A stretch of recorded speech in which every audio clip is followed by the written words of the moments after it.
You know, I often speak about an innovation ecosystem, and and I say that there are four key things that such an ecosystem has to possess. The first is strategic focus, and that strategic focus can be a national strategic focus, which is one I like to talk about a lot. It can be within the context of a given enterprise, but strategic focus, thinking about, what the big issues are, what the big challenges are, where the big trends are, where is the world going, what are the great uh, things we need to think about, is always important because it helps to sort of size the problem, as it were, or spur the dream. But then we get nowhere if we don't have discovery, if we don't have transformative ideas.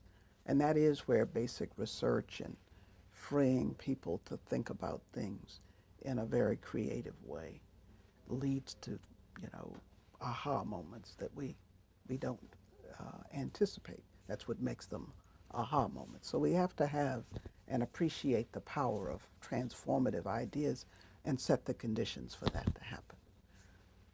But ideas are not enough. Everybody has an idea. The real issue is if one has something that is really important, that is potentially transformative, how does one get it into the marketplace? How does one get it into practice?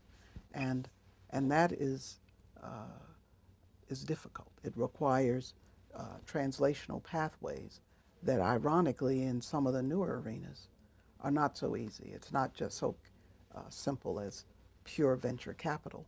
And a lot of the venture capital and early investors want to have more proof of concept and then proof of scale. And so there is a kind of patient capital that needs to exist that perhaps in the right circumstances, if it really involves some breakthrough technology that may be broadly transformative as opposed to the province of one enterprise, maybe the government has to support some of that. And then the final key element is capital. But when people think of capital, they tend to think of financial capital.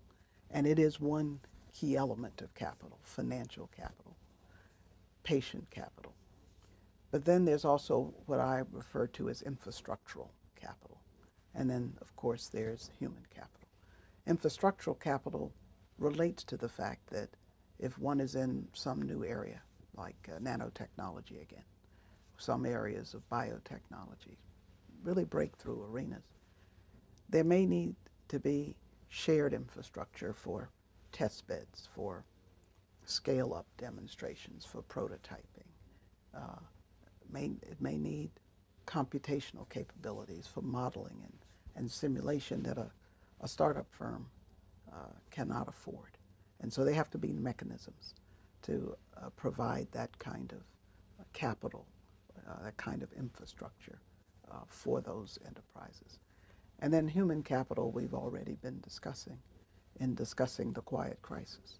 Because if we don't have the people, there are no transformative ideas. If we don't have the people, there's no one to either create or move along translational pathways. And if we don't have the people, then the other capital doesn't matter because there won't be anything to invest it in anyway.